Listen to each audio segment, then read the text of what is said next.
Welcome to part one of Anatomy of an Ambient Guitar Recording. In this three-part series, I'll be walking through how I do the initial mix of an ambient guitar piece, how I apply some really cool effects to control EQ and dynamics of the piece, and then finally, how I master the piece and prepare it for distribution. So let's get to work with part one. I've got a track called Number the Stars pulled up. If you're interested in seeing a shorter version of this song on another YouTube video, it's kind of a live performance of it. You can check it out. I'll include a link.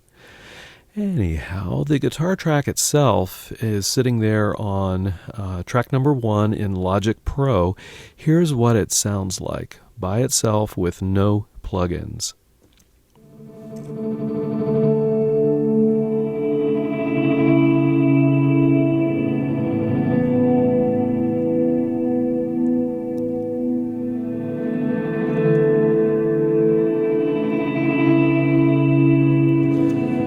So as you can tell, that track was heavily affected with pedals in my effects chain, reverse, reverb, a lot of stuff. It's kind of a cool sound, but for being a track on an album, I really wanted a little bit more. I wanted to enhance it. So first up, as we consider this guitar track, you know, even though I like the reverb and the delay that is baked into the recording, I wanted a little bit more. So one of my favorite plugins that I've demoed here is the Valhalla Shimmer plugin. The mix is fairly low. I do have the pitch shifting up 1 octave, so that's 12 steps. Feedback is low, diffusion is high, and we've got a nice big size. A little bit of modulation. We're cutting the lows a little bit, and we've got a lot of high cut, so it's going to be a fairly dark sounding shimmer reverb. So let's check that out with my guitar track.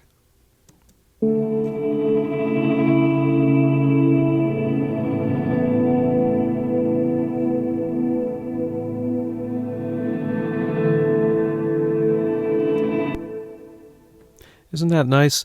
So it doesn't really change the tonality of the overall guitar track.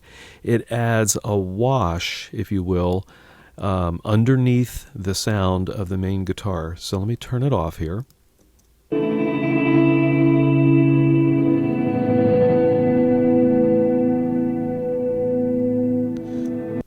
Okay, let me go ahead and turn it on. I'll play that same section. Now, listen for the difference.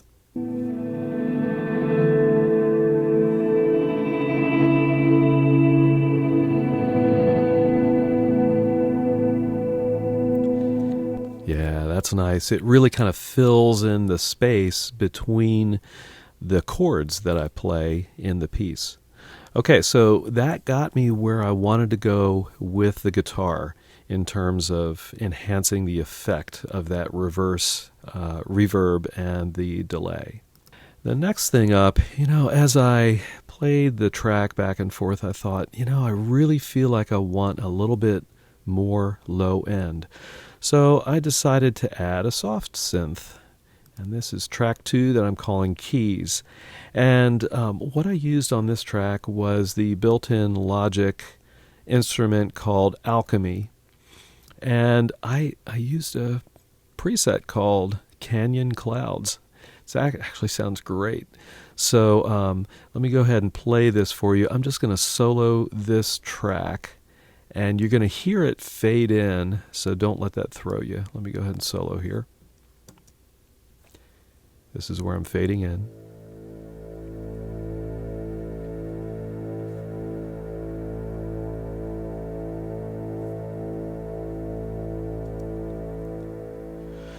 Kind of a nice sound. It's not overwhelming, but it is a little bit of oomph on the low end. Here's another section where I'm playing some other notes.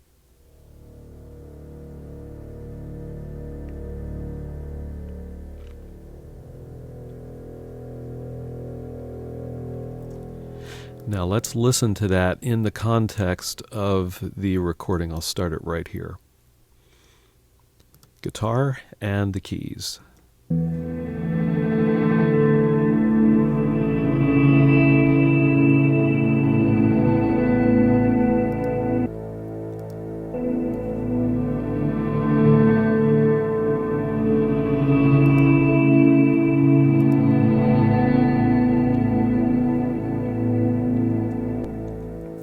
Like that a lot. It's a subtle pedal point, if you will, a drone that sits at the bottom of the tonal range of the tune, and that's how I use it through the whole piece. So you can see, obviously I won't play it for you, but you can see I've got different sections where I'm playing different notes that kind of sit again at the bottom of the tonal range.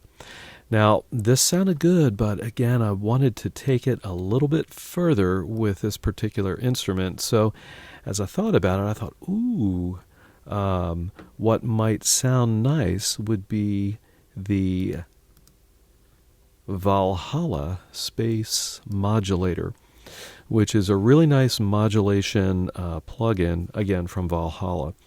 So there's a couple things here to note. I've got the mix kind of about halfway. There's modulation rate and depth, and then feedback, and then there's a manual offset mode. I've got it set to 50 milliseconds. And then there's also a overall modulation mode on the Space Modulator. And I've selected the symphonic mode. So let's listen to that. Actually, I'm going to start it right here, and let's check it out.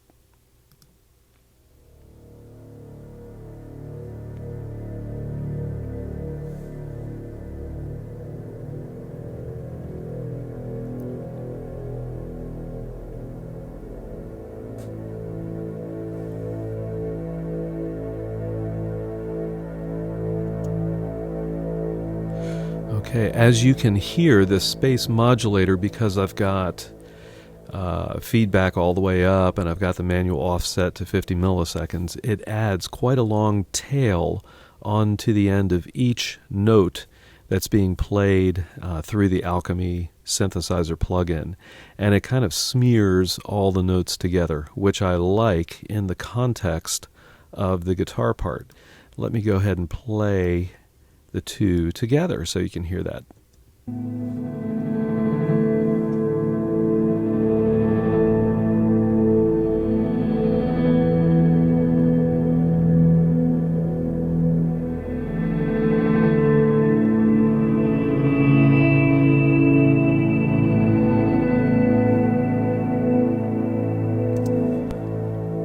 Oh yeah, that's great.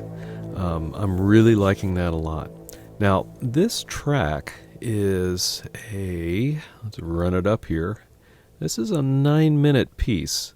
Actually, it looks like it's about 10 minutes. And although I like it all the way through, I felt like it needed a little bit of variety in some certain areas. And I was feeling like some percussion. Let me play you one of the areas right here where I felt like some percussion would be nice. So check this out for just a few seconds.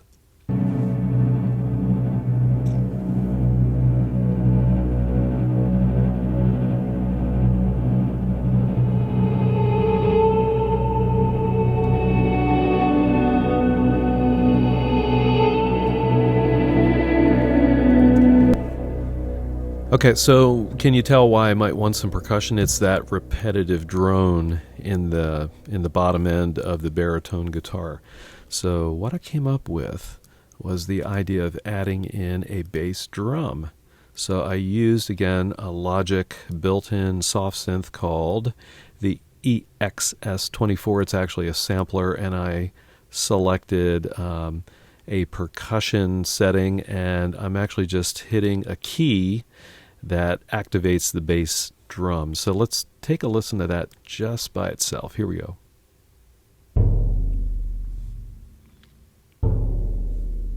And I'm playing this on beat 1 of each measure.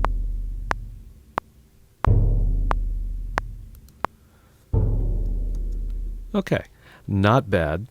However, A couple things about it. One is it's just kind of boring because it just kind of goes boom, boom, right? So I decided to go ahead and add an automation lane in to this track. Let me show you that. And what I'm doing with that is actually starting out at a lower gain level and increasing the output. So that's going to happen again to add a little bit of variety to the tone. A couple of other things that I did that I want to show you is first of all the overall tonality of the drum itself. You know, that's a nice sound, but what if I added a little bit of overdrive to the sound, which I tried and liked it. So this, again, this is a stock Logic plugin, and if you've got another piece of recording software, most recording software has distortion plugins, so this is what I did.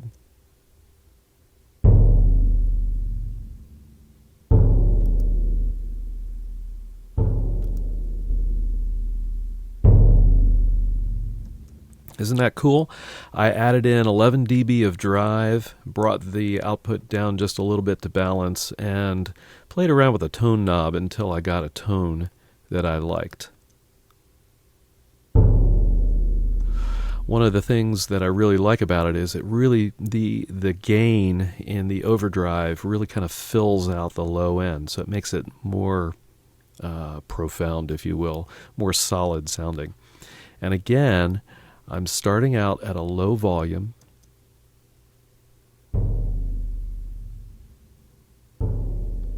And with that automation lane that I had open, I get up to this louder volume at the end of the section. So pretty cool. Let's go ahead and listen to it in context.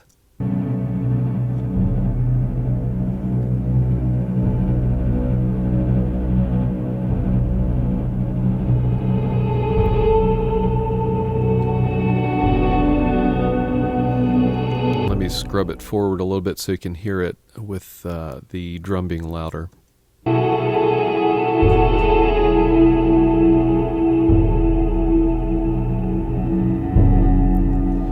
All right, liking it a lot, but wanted a little bit more.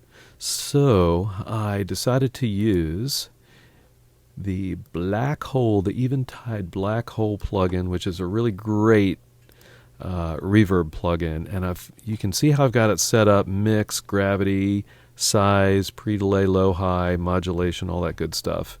And here's what it does to the bass drum. Check this out.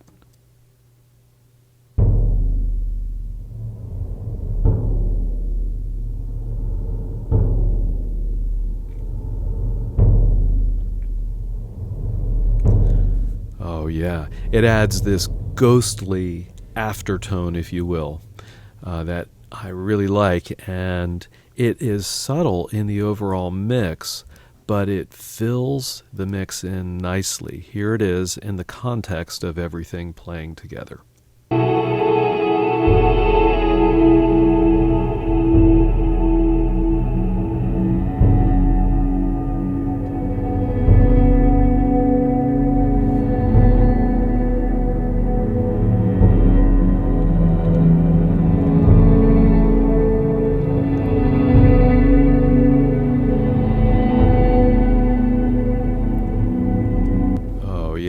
So again, that ghostly black hole reverb is very subtle underneath, but that swell kind of pushes the overall feel of the song along in this particular passage of the piece. So there you have it, a look into my process for mixing down an ambient guitar piece with some of my favorite plugins, the Valhalla Shimmer and the Eventide Blackhole, to name just a couple. If you haven't already done so, please subscribe to Chords of Orion. I've got ambient guitar related content coming every week. I'd love to have you become a part of this awesome ambient guitar community. Also, if you haven't already done so, I've got links to Chords of Orion music around here somewhere. And I'll see all of you on the next video.